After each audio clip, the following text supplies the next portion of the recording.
Good afternoon again. We're delighted to be with you here today at the Haifa Center for Mediterranean History, celebrating a much expected new Hebrew translation. After more than 20 years, we gathered together to discuss Samuel Pallache, merchant, pirate, and diplomat between Marrakesh and Amsterdam, an innovative title co-authored by Mercedes García-Arenal and Gerard Wiegers. The two authors, two of the greatest authorities on the early modern history of religious minorities and their culture, and experts in many other fields as well, join us today from Madrid and Amsterdam, if I'm correct, to talk about the enigmatic character of Samuel Pallache, on the writing of microhistory, and more broadly on history that does not follow the more traditional national, linguistic, or archival lines of historical investigation. We will talk about the difficult task of writing about identity in the 21st century, on Jewish history told from a Maghrebi perspective, while being in a dialogue with Orientalism, in its Iberian version at least, and we'll consider potential reception of this important study in Israel. Our agenda for today is a conversation with the authors led by Claude Stuczynski from Bar-Ilan University. Then we will hear two responses, first from Hasson from the Hebrew University of Jerusalem, who also translated the book's Spanish documents to Hebrew with great talent. And the second one from Shalev, who is also our host here at the Haifa Center for Mediterranean History. This is a good opportunity to thank him and the center for their hospitality, and to Shiri Barnhart for all her work in organizing this wonderful event. Finally, we will hear some conclusions from Miriam Eliav-Feldon, the editor of the Hebrew edition of the book, who invested many efforts in bringing it to light. I would also like to mention Hacohen, the book's translator from Hebrew to Dutch, as the Dutch edition of the study is its most complete version, at least as far as I know. Let's begin. אפשר לפתוח את המצגת, את השקף הראשון? תודה רבה. So the book was first published in Spanish in 1999 and has appeared since then in English, Arabic, Italian, Dutch, but for obvious reasons, its publication in Hebrew is of special importance, at least for us. It will provide answers and probably even more questions to Hebrew readers who wish to learn more about early modern Spain and the Maghreb, the Sephardi diaspora, the celebrated Jewish community of Amsterdam, and many other diverse topics that the book opens up. I can share with you, for instance, that a few months ago, I was teaching about pirates and corsairs at the Hebrew U, and one of the students had a question. Is it true, she asked, that Sephardi Jews became fierce pirates and attacked Spanish ships to revenge their expulsion from Spain? Did they hunt the Mediterranean to harm their bitter Iberian enemies? In my head, I prepared a long response that will complicate the topic even more. But then I remembered that we now have Pallache in Hebrew and sent her to read the book instead. Since our time is short, I will only add a few more words of context.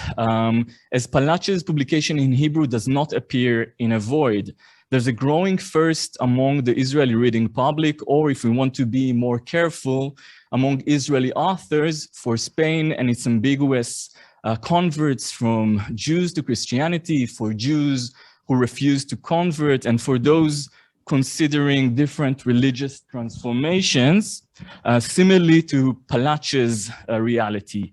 No less than 3 novels on the topic were published only in the past few months, books that will neighbor the Hebrew Pallache on the Hebrew bookshelf. I'm thinking, for example, of The Rabbi's Wife, the Bishop's Wife, on the left by Chayuta Deutsch and David Jacobson, which tells the story of Johanna Halevi, the wife of Pablo de Santa Maria of Burgos, the famous or notorious rabbi who converted to Christianity at the end of the 14th century. The second one, The Jewish Monk by Ilan Scheinfeld, who wrote about the 17th century Francisco Maldonado de Silva and his interaction with the Peruvian Inquisition. This book even won the very prestigious Brenner Prize, and a third novel, The Beautiful and Nuanced Beyond the Transparent Bottom of Yuval Shimoni, which tells the story of Columbus' new Christian cabin boy, about which Miriam Eliav-Feldon has written a fascinating review in Haaretz that you can find online. Why do Israeli authors turn to pre-modern Spain at this particular moment? What do they hope to achieve by the new stories of renegades or anusim? Deutsch, who wrote about the bishop's wife, explains what attracted her to write the story of Halevi's wife. It was her courage, her choice in this difficult road in order not to betray her own way, people, and culture, she explains. Schoenfeld told a journalist that he wrote about the Silva, another crypto Jew, because my life's mission is to tell the story of those Jews who were excluded from Judaism, he says, and he adds that according to the Israeli government, there are more than 10 million descendants of Anusim in South America. My life's ambition, he says, is to include these stories not only within the Jewish story on a literary level, but to actually bring these Jews here. So some Israeli novelists turn to the figure of the convert because they wish to tell a story about essential Judaism that survives personal and collective misfortunes and challenges, and they also add to it a personal twist, a feminist or a queer reading of those whose voice was not heard or who lived in a 17th century closet. It is in this context of such contemporary readings and national narratives dressed in Anglo-American subjectivities that we are fortunate to have a meticulous historical study about Pallache, on which questions, one which questions more stable and determinist identities. Pallache in particular, and with this I will end, אפשר להקטין את זה אולי קצת? Pallache in particular was also rewarded with fiction during the past decade. On this slide, you can see some of the narratives he inspired: a children's book by the famous Galil Aron Feder, a graphic novel, and another historical novel by Schoenfeld, who made Pallache's wife the protagonist. This is, by the way, not an Israeli trend. I learned from Sarah Pierce, a medievalist teaching at NYU, that, אני יכול להעביר לשקף הבא. תודה. So in a moment, we'll also see the relevant slide.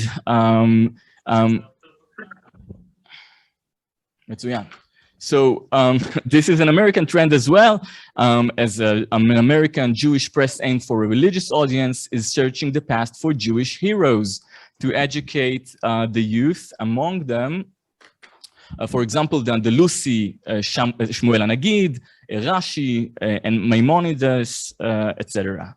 Of course, this is not completely new. Since 1492, every Jewish generation turns to mythical Sepharad in search for meaning. 19th century German Jews, to provide us with just one example, turn to Sepharad because there they hope to find their own rational ancestors who would lead them to a second enlightenment and will allow them to distance themselves from their irrational, mystical brothers at the East, that is Eastern Europe. In our times, Spain and its past echo in new ways. Pallache's historical study, which is now available in Hebrew for the first time, would surely play an important role in what seems to be the inevitable construction of a new myth, one concerning a Jewish pirate. Let us now turn to a conversation with the authors. Claude Stuczynski, who will lead it, teaches history at Bar-Ilan University and studies the interaction between state and religion during the Middle Ages and the early modern period. Especially in Iberia. His studies are dedicated to the Inquisition and to New Christian of Jewish descent, and he has recently written about the relationship between Jesuit writers and the conversos. Next year, he will lead, together with Professor David Graysboard from Arizona, an international research group at the Hebrew University in Jerusalem on polemics and apologetics among the conversos of Iberia and among the new Jews of the Western Sephardi diaspora. Claude, the Zoom is all yours. Thank you very much. It's a privilege for me to be with you. And all my apologies. I live in Israel, but I couldn't come and be with you at Haifa University since just after this important meeting, I have to teach a course on historiography and historiography. Then all my apologies. I want also to express my gratitude to Shai, to Tzur, and all the organizers to give me this opportunity to speak with and about two very important authors and human beings in my life.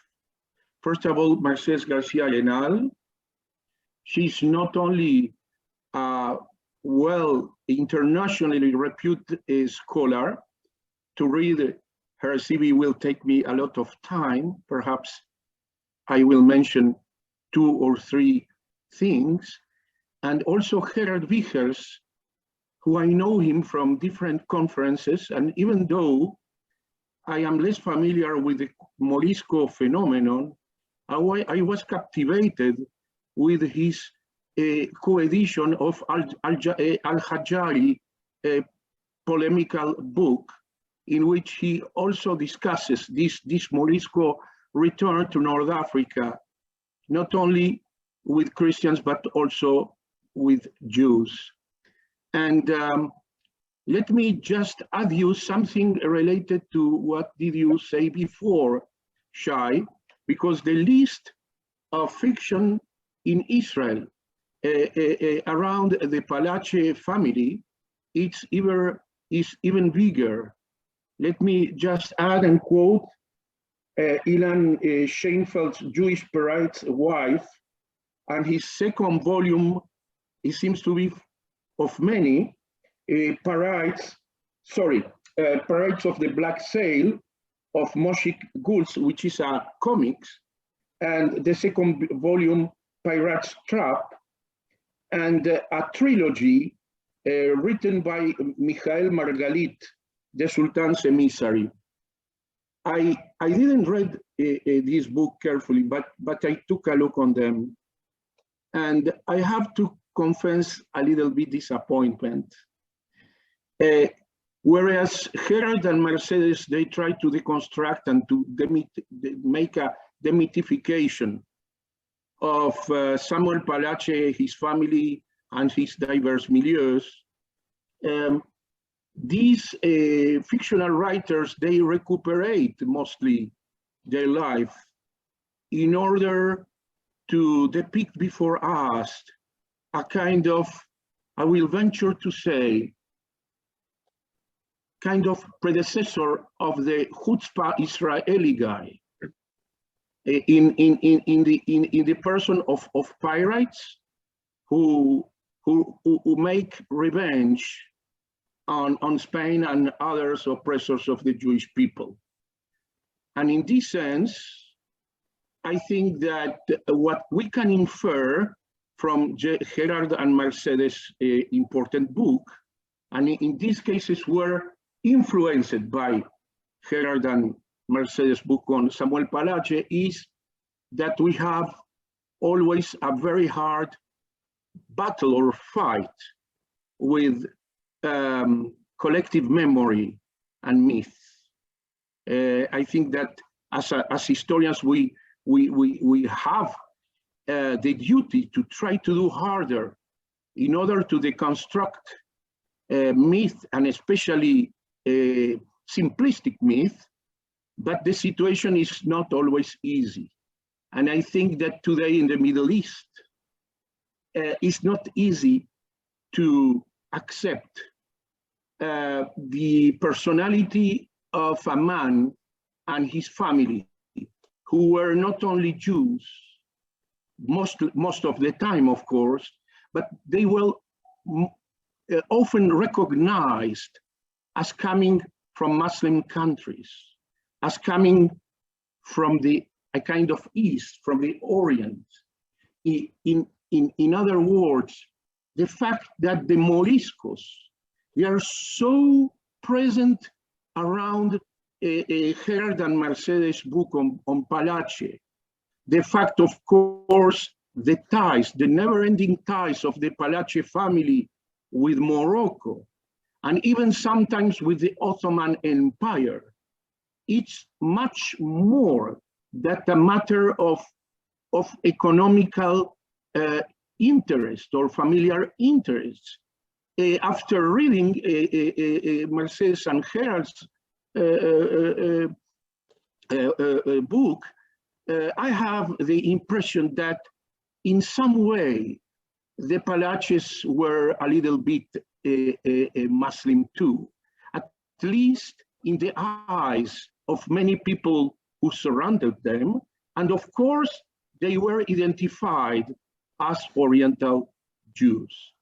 And here I want to ask you, Gerard and Mercedes, especially then, when the book appeared at the first time in 1999, they were mostly known as important scholars on the Morisco phenomenon.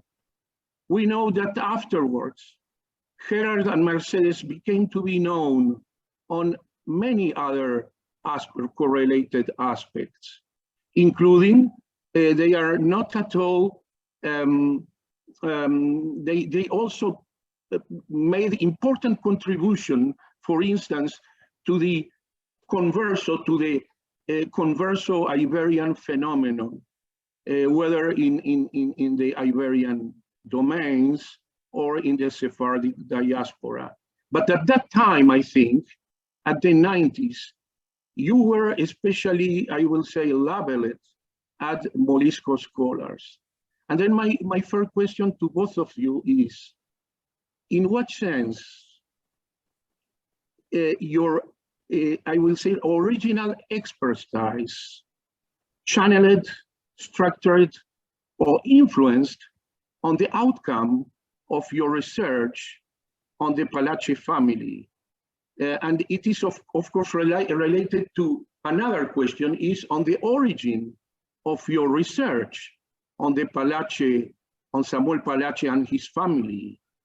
Is that the result of your Morisco North African expertise, or it was already also a kind of acknowledgement that we are dealing with a broader phenomenon of liquid, hybrid, or changing identities during the early modern times? Please.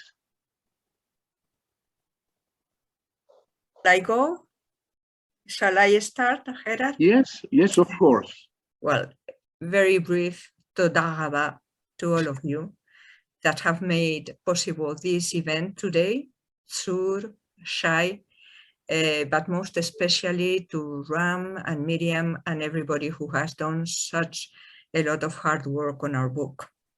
I don't want to take more time on that, but I'll go straight to the question that Claude has posed.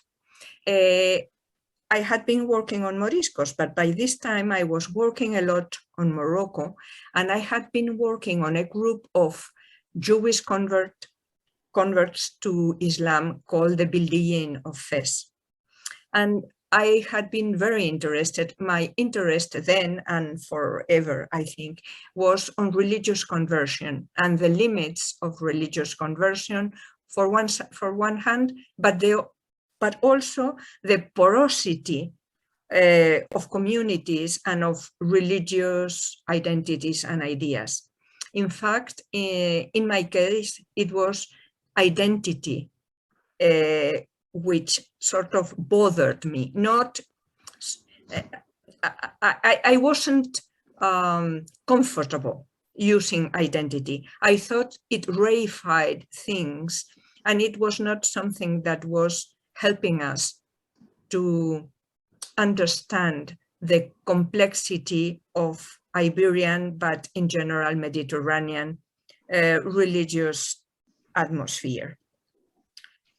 I was also very interested, because of having done my doctoral dissertation on Inquisition and because conversion, on the question of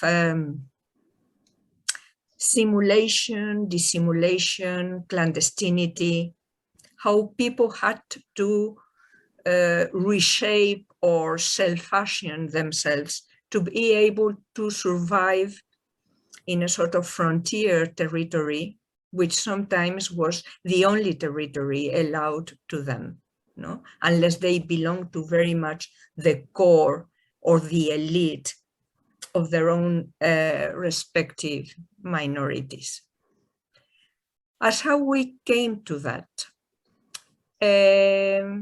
Gerard and I have been starting to work together because we had many interests in common on the Moriscos, precisely, but also in my case and his on translators from Arabic in North Africa, in Spain to Spanish. So that's another cultural frontier zone. And we belong or were named to some Dutch Leiden project. What will we do to justify our belonging to this project? And we have been in separate ventures, working both of us in Simancas and Archivo Histórico Nacional. And we commented how peculiar it was that we kept finding this Samuel Pallache person in very different roles. At the beginning, we were asking, is this the same person here and there? And what is that?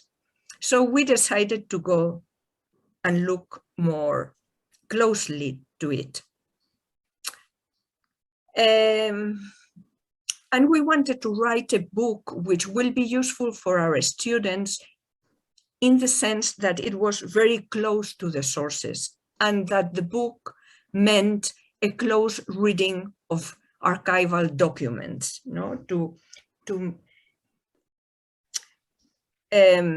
as you all know, there are no North African archives previous to colonial times.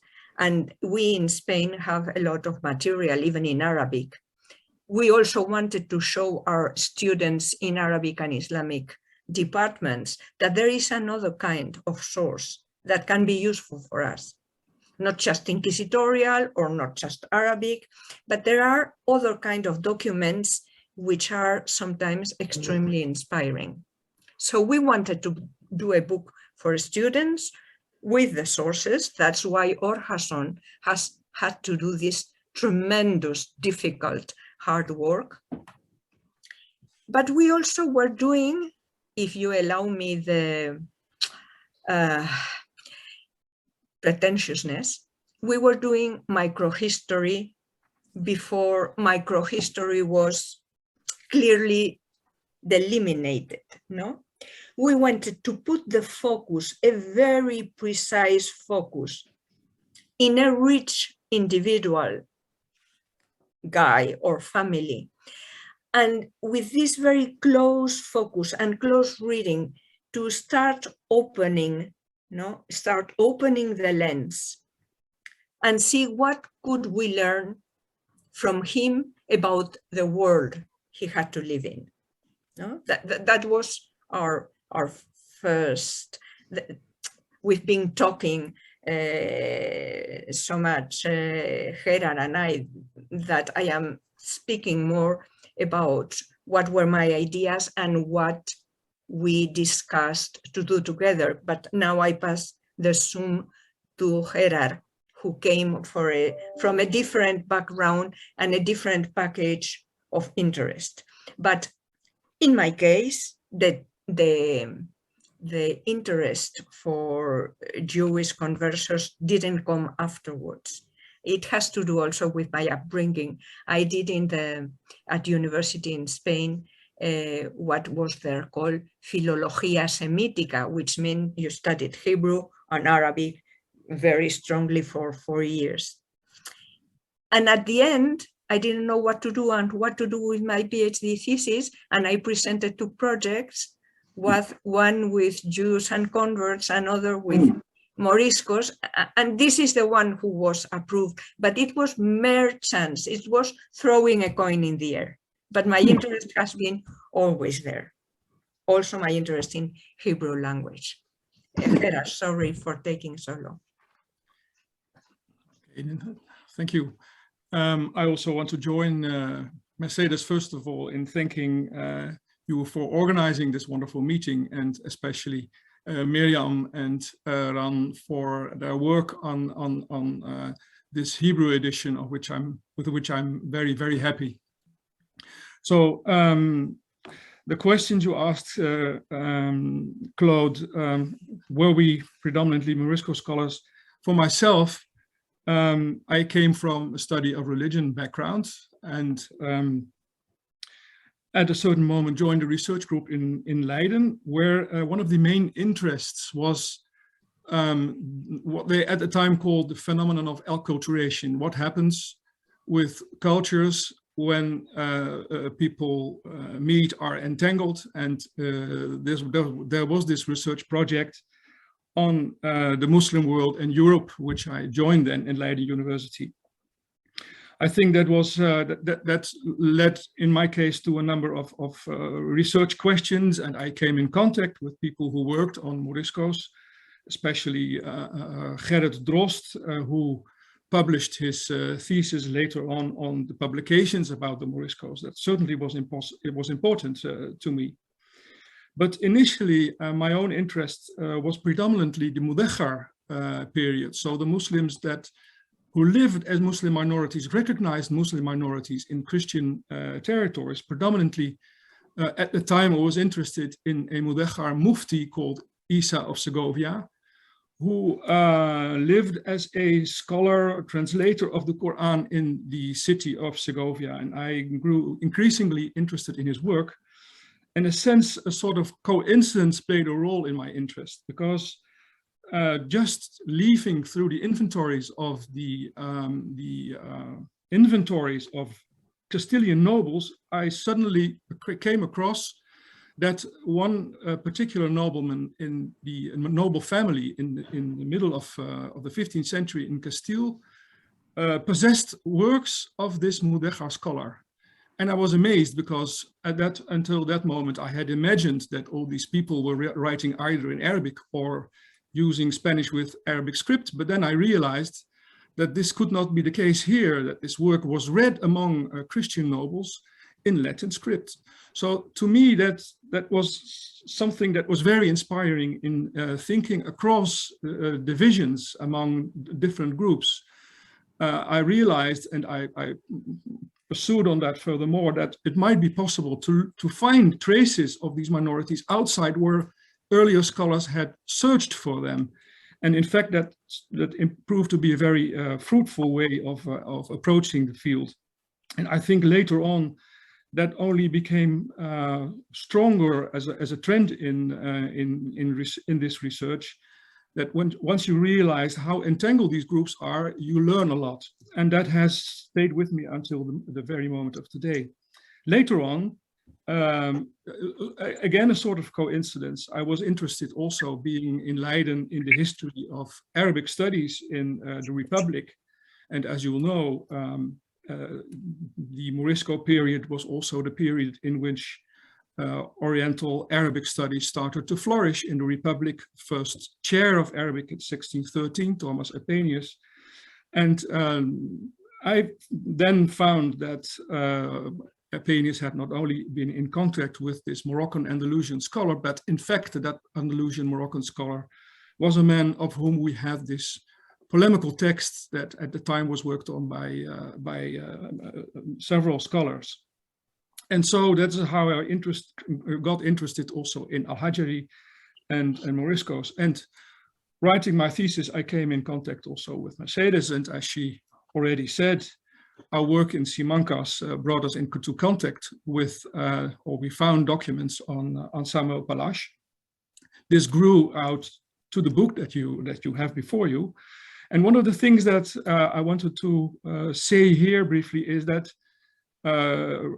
also responding to your question, how the book more or less led to further developments, that it was one of the coincidences that working on Pallache, we came across collections that we did not know of before. We got access to collections in public libraries and archives, but also private archives, and people helped us with getting access to these original documents. And this became more or less a sort of process that continued until the day of today.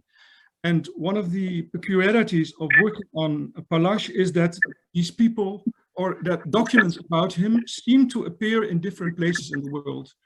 For example, just one example, someone approached us saying that he had found documents in South America, in South American archives, of someone who speaks about Samuel Pallache in the south of France.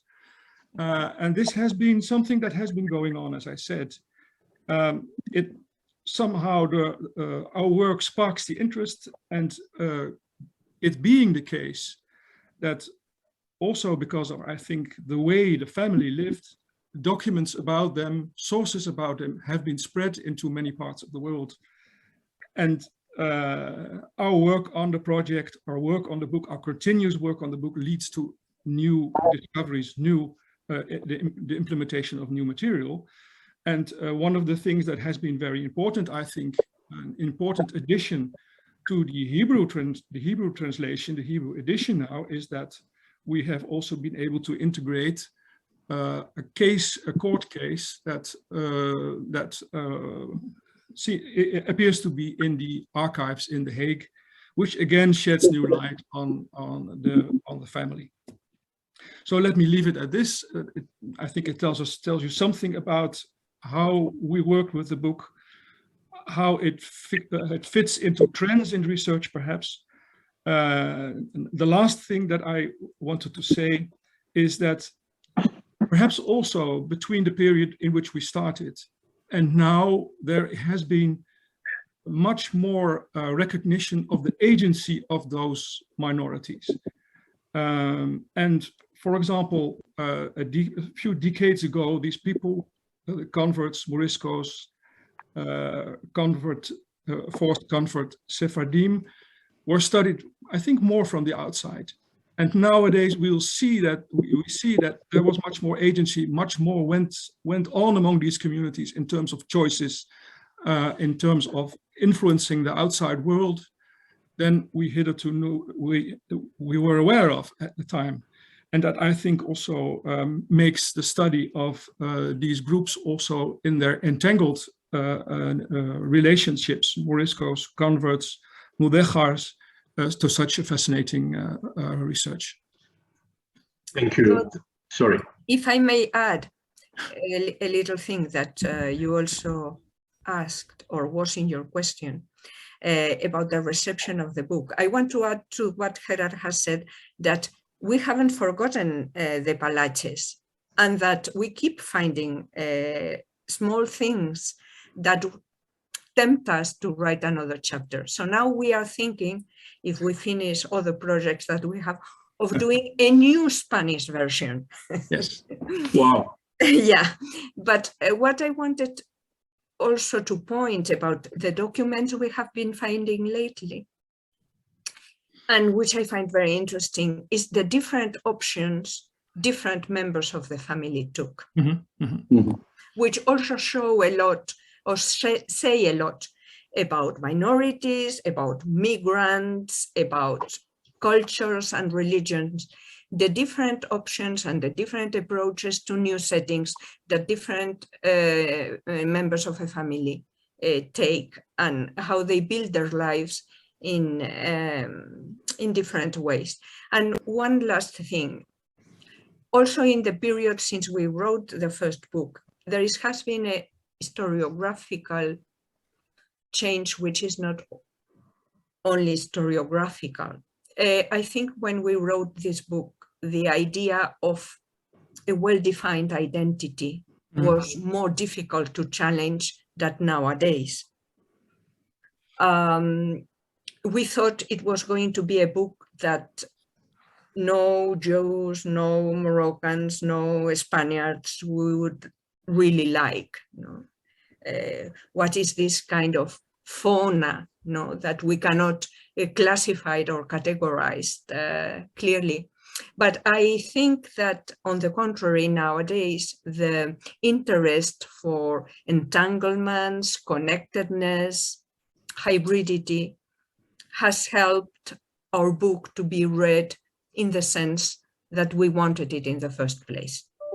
Thank you. Thank you. Thank you. Just a short interruption because we need to keep the time. So we have 9 more minutes for the conversation. I suggest that Claude would ask another question. And if the audience on Zoom has a question as well, you can write it on chat and we will choose one question to answer. So we have 9 more minutes, 1 question by Claude and 1 question from the audience. Yeah. Just first of all, reading your book here in Israel, we have a double benefit. On the one hand, as you stress in your book was not written from the perspective of Jewish studies, which turned to be a great blessing for us. On the other hand, you know, still in Israel, not many things are known, for instance, concerning the Morisco minority. And in this sense, your book of Pallache is to have 2 for the price of 1. That is not only this incredible history and story of a family, which represents a much broader phenomenon, which includes also minorities that from both historiographical and political reasons are somehow left aside. Now, my second question, in fact, I have another one, but has to do with identity. You are reluctant to use perhaps this category. After reading your book, I have, you know, a more ambivalent sensation. Because on the one hand, as you said, and I myself confessed, sometimes the Pallaches were seen as almost Muslim coming from Morocco. They themselves, they toyed the possibility to convert to Catholicism in Spain. One of them embraced Protestantism in the north, and so on and so forth. Sometimes they try to negotiate at the same time with enemies. At the same time, and you show it very well. I will just give a very telling example. Even though Samuel Pallache was one of, not of the founders, as you prove, of the new Jewish or Sephardi community of Amsterdam, he was an important foundational member of Neve Shalom community.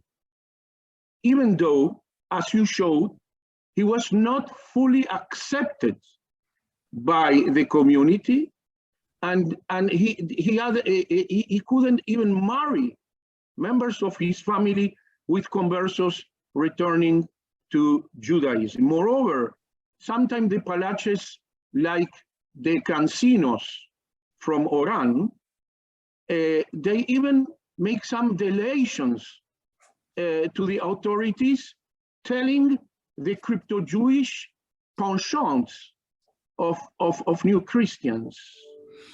And then the question of the identity is the following one. On the one hand, you see that the Pallaches, they are very pragmatic, very protean. They are hybrid in many ways. But on the other hand, we see a tendency. And the tendency, for instance, is not to mingle too much with a new Christian or new Jewish community. This is one example. And even though some of them, they converted to Christianity, and you suggest that perhaps it's sometimes was part of a de facto strategy of the family, most of them, they stayed Jewish. And then my question, this again, relate us to the question of identity. That's true. The identities are, through your book, they are fluent, they are interrelated, but still we can, at least myself, I see still some election or tendency of what they want to be. And it's not by chance that I mentioned the Cancinos, I could mention the Sasportas, that is those exiled Jews from late medieval Spain, who afterward interacted with the Iberian Peninsula and other parts, but they preserved a kind of Sephardic non-converso identity, which was also Oriental. Then my question is, what about still their identity, the identity of the Pallaches, and what this example can tell us concerning other groups who, looking very quickly and influenced by hybridization, we can tell, well, they were a gang of opportunists or of liars, but in fact, it seems to be that the situation was much more complex.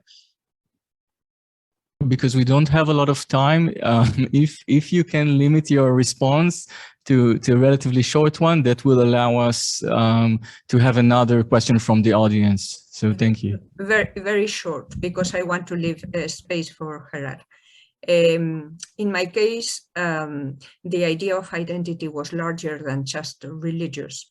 I wanted to see what the fact that they were Spanish-speaking and Arabic-speaking was an ingredient that signaled the family. And also things that come from religion, but not always, or not only, or not clearly, no? Like the fact of bearing birds or not, bears. I don't know, I am not pronouncing. Yeah. They sometimes quarrel about it because the conversos of Amsterdam didn't wear one, no? That's what they call them, judíos amoriscados, Berberisk Jews. So we wanted to see also other cultural ingredients to this identity. And I pass to Gerard. Yeah, I very much agree with that. I tend to think, especially having read these new documents in the trial also, that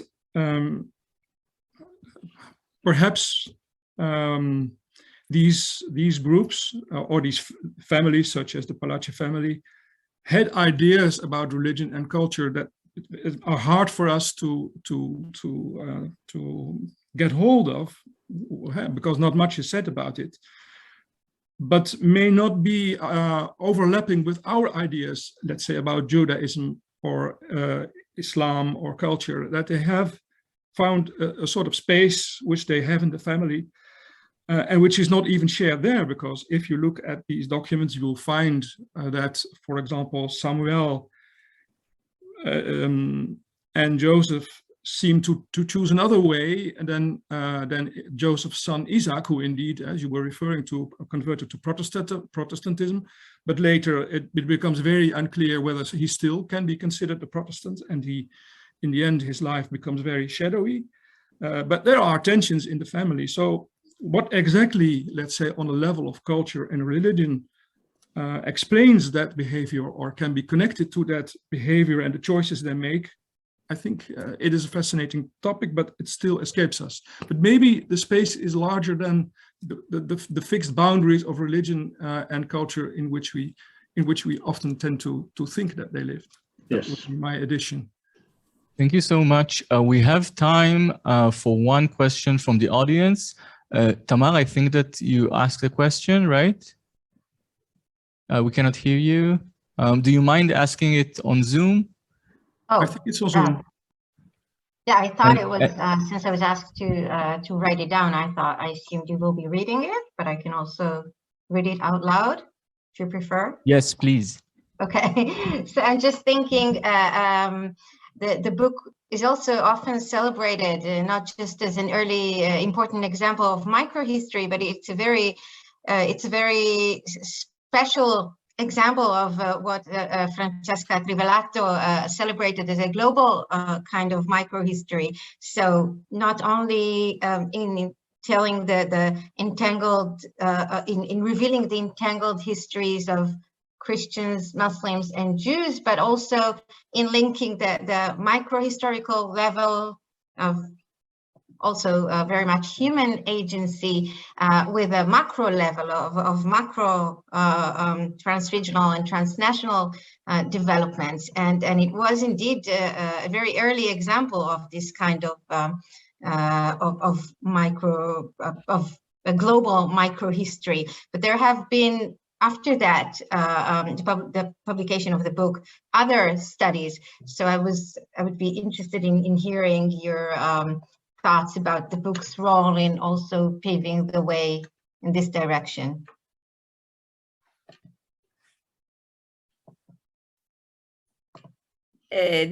Tamar, this would need almost a seminar, no? Because there are famous examples and famous names, Sanjay, Subramanian, and so many have produced texts that are connected not to our text, but yes, to our approaches and to our intentions. We have tried to say something about it in the introduction we wrote for the Hebrew edition, because in fact, you are right, a lot of it has come afterwards that follows or has fallen into the trends that we intended to take then. I don't know if Gerard wants to say something else. No, I agree. I think we didn't. It also was the subject, our source material that led us into this direction. I want to add perhaps one other dimension that makes the topic very suitable to, let's say, address the global historical part, and that is perhaps the political aspect. So Morocco, and let's don't forget that the brothers, Samuel and Joseph, were serving as Moroccan agents at times as the ambassadors in the practical sense of Morocco in the Republic. And so this closeness to different political configurations, Morocco, Spain, the Dutch Republic, but also England, where Samuel was tried and released close to the political authorities of the time, allowed us to address both the micro-historical and perhaps the global historical aspect. Thank you so much, first to Claude for his insights and questions, and to Mercedes and Gerard. We hope that you will stay with us because we prepared rich English responses for the book. And I will now introduce our two respondents. If we'll have time at the end, maybe we will open the floor for more questions from the audience. So our first respondent is Hasson, who is a postdoctoral researcher at the Department of Spanish and Latin American Studies at the Hebrew University of Jerusalem. His main fields of interest are the dialogue between medicine and literature in late medieval and early modern Spain, the roots of Hispanic lexicography, and the place of the Semitic heritage in the early modern thought and converso literature. He has recently completed a book manuscript titled Between Medicine and Literature, narrating madness in early modern Spain. Dr. Hasson has also translated the rich documents that appear in the new Hebrew Pallache. Our second respondent is Shalev, who chairs the Department of General History at the University of Haifa, where he teaches early modern European history. He specializes in geographical culture, religious thought, and in Oriental scholarship. Currently, he works on geographical Hebraism, the reception of geographical Hebrew texts in early modern Christian Europe. Another project is focused on the tradition of learned travel to the Levant in the 17th and 18th centuries. Since 2016, he co-edits the Mediterranean Historical Review. He is also co-founder and co-director of the Haifa Center for Mediterranean History, where we are. A forthcoming article in Renaissance Quarterly will deal with post-Reformation pilgrimage to Jerusalem. Or this is your microphone. It's better to use this one. So this is the real microphone. All right, so thank you, Shai, for the invitation, for bringing us all together to celebrate this wonderful translation, mostly executed by Hacohen. Thank you, too, thank you, Miri, for inviting me to participate in this beautiful project. Since most of what I wanted to say has already been said one way or another, I'll try to be as brief as I can. And in paying tribute to the early modern Spanish genre of miscellaneas, which is presenting ideas without necessarily connecting them to each other, I'll just make some brief comments. So I'm surrounded here by historians, but I would define myself as a Hispanist. So I come from philology, from literature, from language, and as a Hispanist whose main interest is Spain or Hispanic modes of being, culture, and literature, I believe that the publication of the Pallache study is indeed a cause for celebration, mostly because of what Shai already mentioned in his presentation. We can say that images of Spain in popular discourse, but also as they are reflected in academic structures in Israel, are extremely Judeo-centric. That creates this optical illusion that, I mean, if you look from Israel, from the Hebrew-speaking, I don't know if we can call it a world, but, you know, realm, at Spain, you would think that we have the Sephardic world, which is huge and vast and diversified. And then we have the entire Hispanic world, you know, from the Iberian Middle Ages to Latin America, that seem to be almost a niche. They're not represented. And in a way, the Pallache study gives us, I guess, what Claude called 2-for-1. It offers us the trajectory. It offers us to follow the trajectory of a Jewish individual, but obliges us to look at all the different Hispanic modes of being.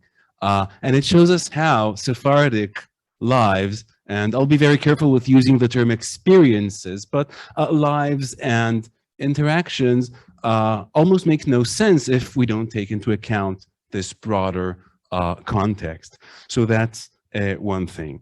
The other thing that I think was already mentioned, is made very explicit in the introduction to the Hebrew edition, is the author's choice to speak of identifications rather than identities.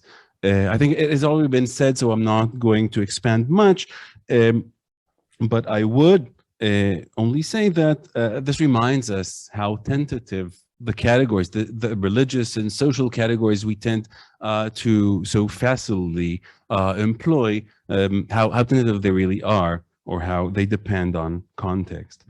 I will say something on language, perhaps because this is what I'm expected to as the translator of the Spanish documents.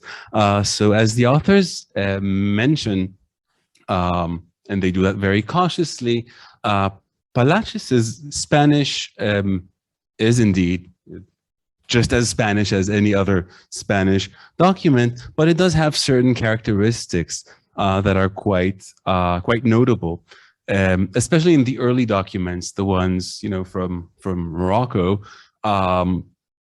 We can, of course, identify his trouble with the sibilant consonants. Okay, so he mixes the S and the Z, as we will hear a lot by Andalusian Spaniards. But besides that, he also has peculiar vowels. You can almost hear his Moroccan accent in certain words, like fraile, friar. So he writes frailes, okay? Or instead of permite, he said permite. You can hear how he adds these auxiliary vowels in a way that reminds us of the Spanish we can hear from Al-Jamiado texts, for example, where you can see the vocalized texts with the accent of those writing it. Again, this is something, the affinity between the Sephardic Jew and this variant of Spanish is something that is very much noteworthy. And since I come from Spanish literature, my last comment would be about Pallache as a Cervantine character. As you know, Samuel Pallache dies in 1616, which is also the year that Miguel de Cervantes dies. also Shakespeare, but that's for a different talk. And one of the things I like the most is the final reflections of the authors about the Baroque spirit or Zeitgeist, and the way the interplay between what in Spanish we would call el ser y el parecer, or the essence and the appearance, and the way that the subjectivity of Pallache remains an enigma. The authors never pretend to know what he thinks, what he truly believes, what he wants. They can only observe what he does, who he interacts with, where he goes, what he writes, how he performs, his self. And I think that there is something very, very similar in the Cervantine poetics of character. Cervantes also construes many of his characters in a manner that never allows us to truly know them, to truly understand them. We very much want to know what they think, what they believe in, what motivates them, but we can only watch them from the outside and try to guess, but remain with the enigma. So I'll stop here and pass the microphone to Tzul. Thank you very much.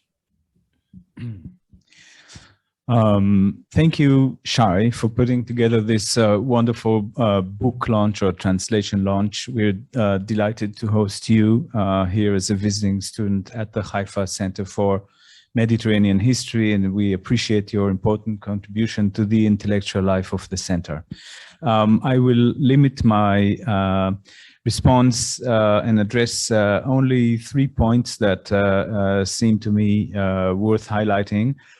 And the first would possibly unsurprisingly will be the Mediterranean as it emerges from this book. Maghreb and Iberian relations are a mainstay or a very central topic in Mediterranean historiography.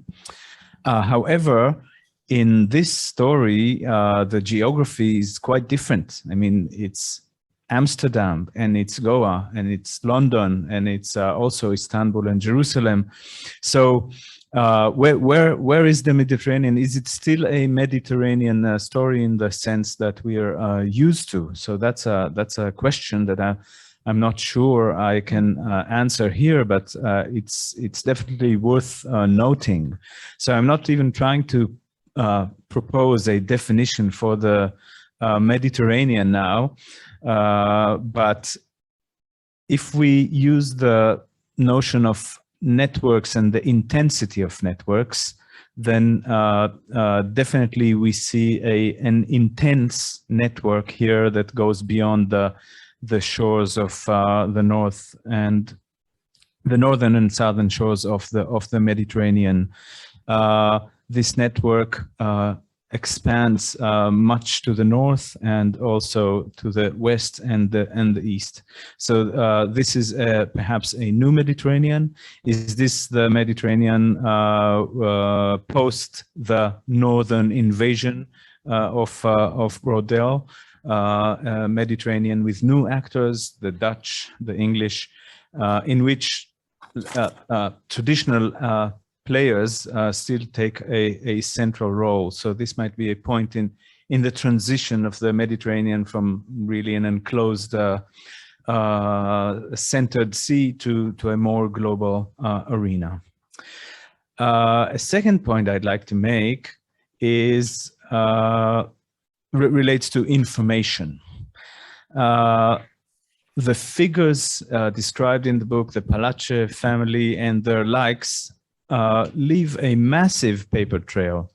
They're very busy producing a paper trail, and it's part of their identity.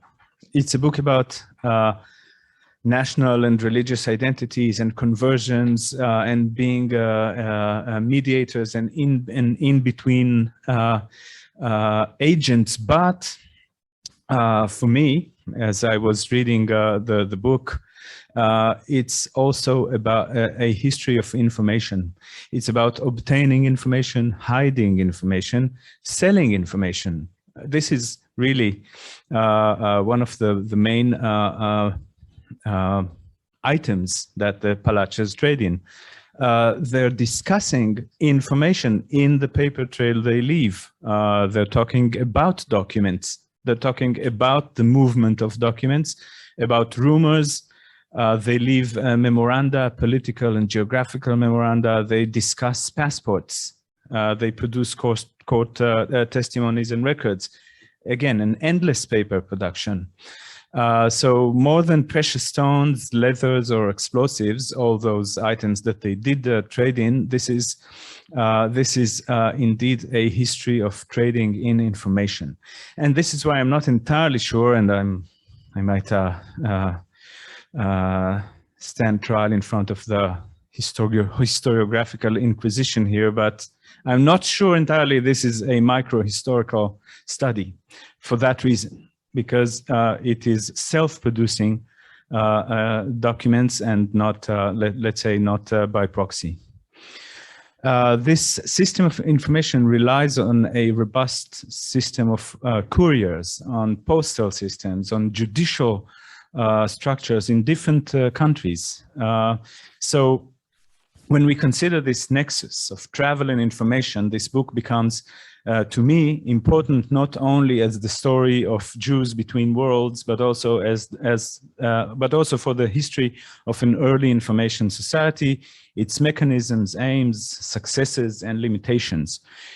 During this age, let us remember, information itself travels and is shaped by the space and time conditions of physical movement. It is only later in the 19th century that the technology allows to free information from human movement. And curiously, and this might relate to the Cervantes character of the story, it seems that everyone at the same time knows everything and nothing. It's a very curious mix, I must say, which the authors display in an admirable way. A few concluding words on the Hebrew version.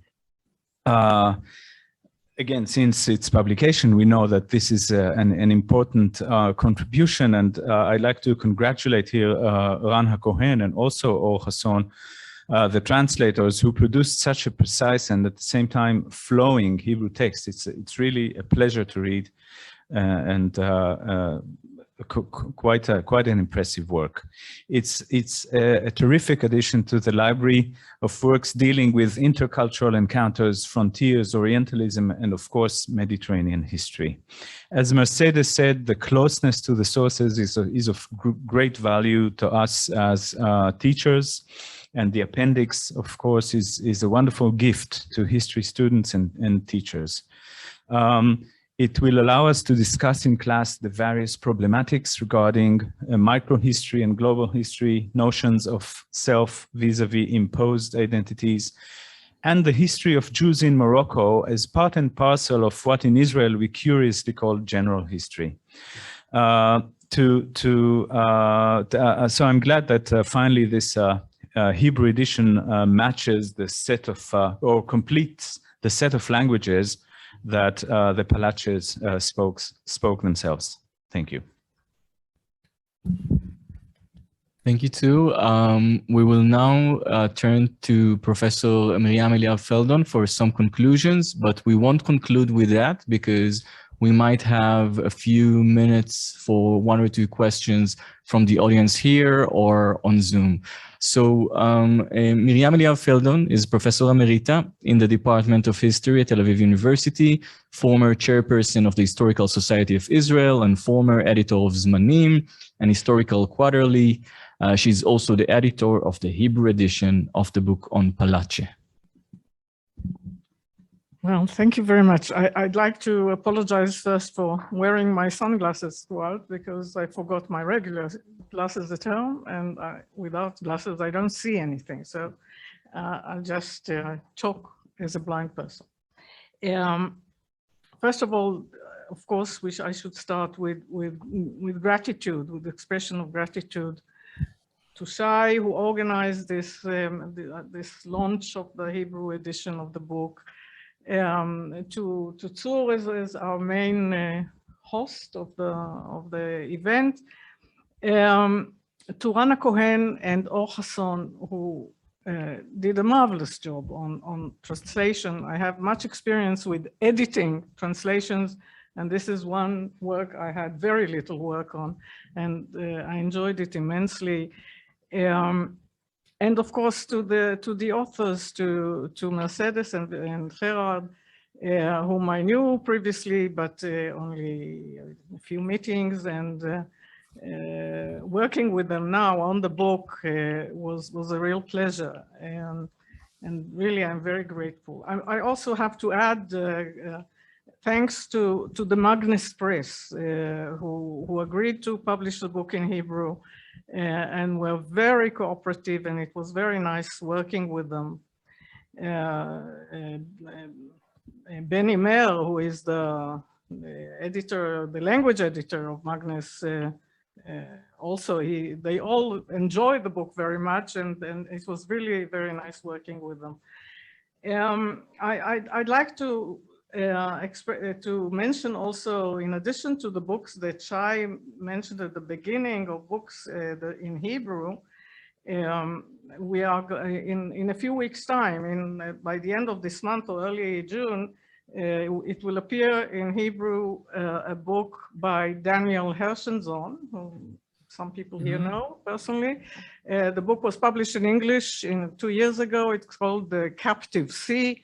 It will appear in Hebrew also in a very good translation, and it deals with similar topics, only while Daniel Hirschensohn's book in Hebrew, it will be called Yam HaShodedim, the sea of the pirates, or the sea of the corsair. Daniel deals with the whole issue of, or the whole history of piracy and corsairs in the Mediterranean, mostly in the Western Mediterranean, mostly between Spain and Morocco, and sort of Pallache is sort of one picture taken out of this book and large or connected to. So since Daniel's book was just recently translated, and I had to edit too. For the recent year, I think, or 2 years, I've been immersed in the subject of Jewish, Muslim, and Christians involved in this trade in this whole world of piracy. It's and one of the points that Hirschensohn makes relates to what Tzur said earlier. He regards the Mediterranean, even after the northern states sort of entered the area, he regards it still as a connection of Christian and Muslim North Africa, not as something that separates the two. And he says the connection involves, or is a result of this world of piracy and exchange of prisoners, the slaves. It depends how you wish to call them. So I would very much encourage you all to read this book too, or to use it in your teaching. I first read the book on Pallache in its English edition in the early 2000, A Man of Three Worlds, and I was delighted immediately. First of all, because I like microhistories, and no matter what you say, it is still a microhistory, but which really is like microhistories in general, and this book in particular, are a keyhole through which you see an entire world. And this is wonderful. And it opened for me, through this keyhole, a world that I was vaguely aware of, but I've never studied, the world of the connections between North Africa and Spain, and the whole issue of the Moriscos. And one thing I'm very grateful for this book is that perhaps for the first time in Hebrew, I'm not aware of others, the issue of the Moriscos is described in a Hebrew book. It's a very neglected subject. We all grew on the huge amount of Jewish studies, including about the conversos of Spain. There's no end to the amount of research that has been done on it. And we never heard a word about the Moriscos. And I think it was really 20 years ago that I discovered this world, first through this book on Pallache, and later I went on reading. I think it's still, except for the wonderful work done by Mercedes and Gerard, there's even in English, there's far less work on the Muslims and Moriscos in Spain than about Jewish history. Recently, I began working on persecutions of minorities in Europe.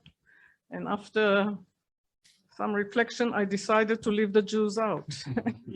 Not because they are not a very important persecuted minority, but because there's so much work on it in Hebrew. They don't need me. I don't come from that field, and I have very little to add. But it was important to me to show the entire spectrum of persecutions of other minorities. First of all, the Moriscos. In numbers, this undoubtedly the biggest minority. But also, some of you know, I worked on the Gypsies, the Roma, as they are called now, and I include in it the witch craze, the persecution of witches, and there are also other groups that have very little public relations and need to be talked about. So I'm first of all grateful for this book because it directed me into fields that I was not aware of. Another reason that I found it very interesting is the whole question on which I wrote a book on imposters and the question of identity. When I first started working on imposters, one of my very eminent colleagues told me, "Don't touch the issue of identity. It's an impossible question. It's such a fluid." So I said, I didn't work on identity. I worked on proofs of identity, which is something very different, on how the authorities would like to put their finger on the exact identity of their subject. A lot of my imposters came from Spain, and they moved from this the whole world of Moriscos, Conversos, and others who moved from one religion to another, and religious identity was again very fluid, as some of you very well know.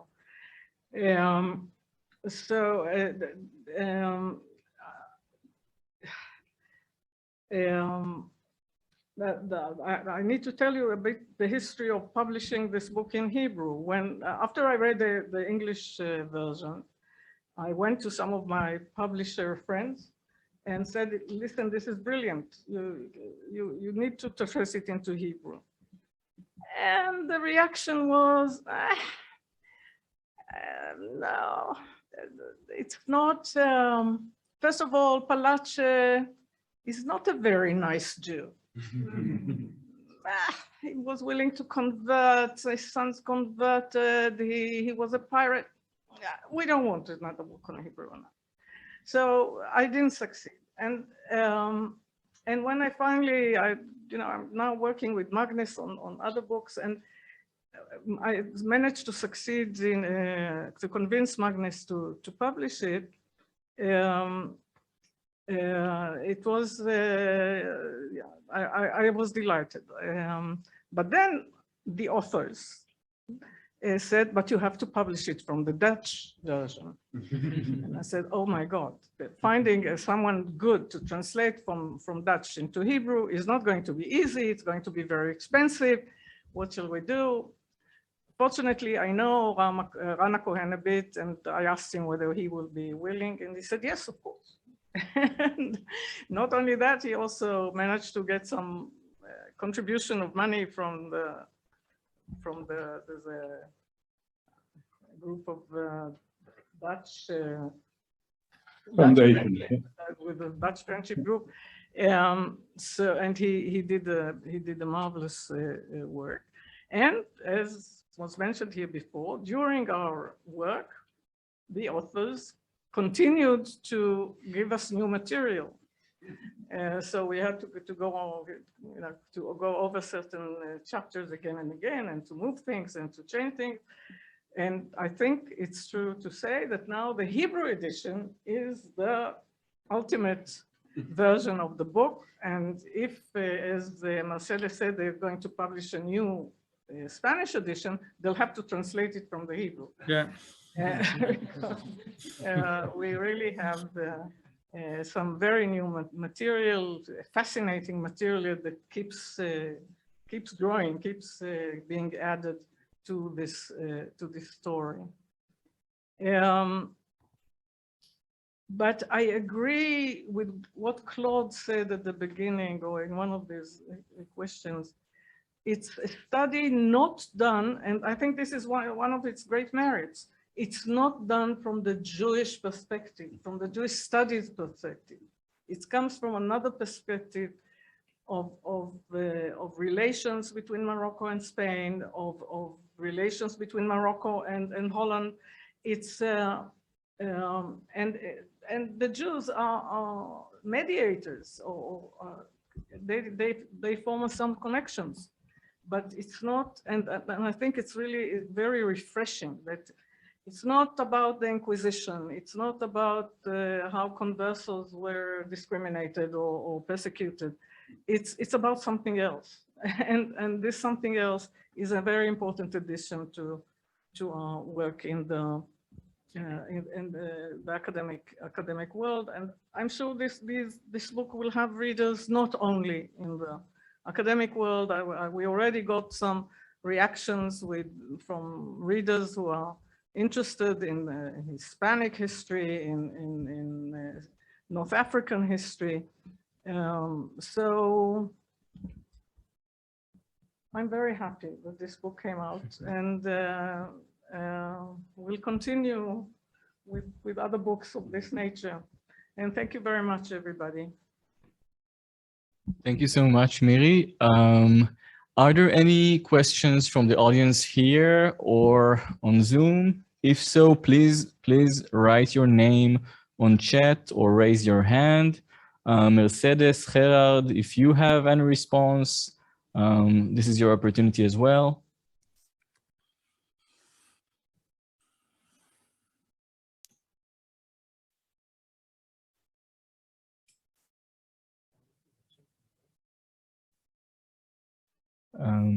Yes, Umberto, you have a question. Do you want to ask it on Zoom?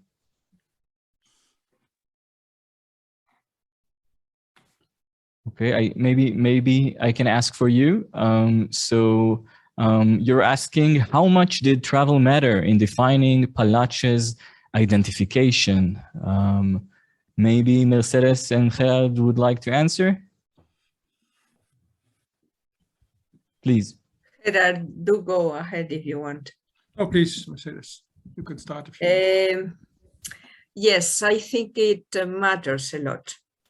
I think a lot of members of the Pallache family are traveling constantly, and that they are traveling because they need a network of noblemen, of diplomats, of people who can patronize them, and also because, as Zur has said, information is their trade.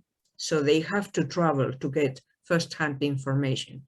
It is extremely important. I don't know if Gerard wants to ask. Yeah, I think this is the case. Whether that is something that they choose or whether it's something that also grows out of these circumstances is something that perhaps needs further study. I'm thinking, for example, of the economic situation of Samuel Pallache at the end of his life, when we have indications also, and this is a constant thing, that there's trouble about money. So there are also factors that I think drive that make the family move, also in political sense. So yeah, they move. There are networks, but there are also the circumstances that make them move. Or, for example, we see them move to Spain, but also under the circumstances move from Spain to Amsterdam, move to Morocco. So this is I think a very important aspect of the book. I wanted to thank Zur for this remark also on the information. I think it made me think also in connection to a recent book by Richardson on the Roma in the medieval Islamic world, where she makes this fascinating connection between being a minority and being occupied with archiving and information. And that is something that I find very stimulating to think about, how information and being in this position are connected to one another. So I wanted to thank you for that remark. If I can add a little thing that I wanted to mention before, and the whole presentation has gone by without my saying so. So one of the things that surprised me at the beginning, or that I find worth under remarking, is that we get this feeling that this Jewish family has to get out of Morocco because Morocco is an hostile territory and they have to better their lives, or it is our idea of Morocco as a difficult place and a place from where people want to go out, no, nowadays and so forth. But I wanted to remind you that a branch of the family, Moshe Pallache, and his sons choose to go back to Morocco and stay in Morocco and serve the Moroccan sultans one after the other, no? Which again is another very interesting part of the multiplicity of circumstances and choices we are facing. It's not that there is a bad side in the south and a better side in the north and still better one farther up north, no? Which we tend to think this is how things go.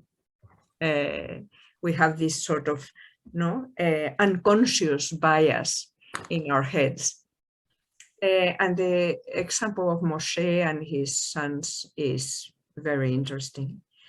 And if this is my last chance, I want very much to thank all of you. Shai for organizing this wonderful event, the three respondents for their remarks. I've taken a lot of notes that Gerard, we are going to use for a new introduction. This has been really wonderful, but especially I don't know how to thank Ram and Or for the work they've done. I am very conscious of the difficulties of doing it, and because of our correspondence with the trying to find appropriate terms for difficult, old formulation in documents that sometimes we were not very sure about, no? Precisely because some of the persons write Spanish, which is not very precise or very accessible. I think they've done a fantastic job, and my thanks are infinite. It's really, it's the best version of Pallache that we have so far. I agree with Miriam. Everybody should go to the Hebrew version now, even ourselves. Yeah. Thank you so much, Mercedes, and thank you everyone for joining us today. Thank you all, and Sue, and Miri, and Gerard, and Claude for the wonderful conversation. We will upload the recording of this event to the website. So thank you again, and goodbye. Goodbye, and thank you very much. Thank you very much. Very, very much.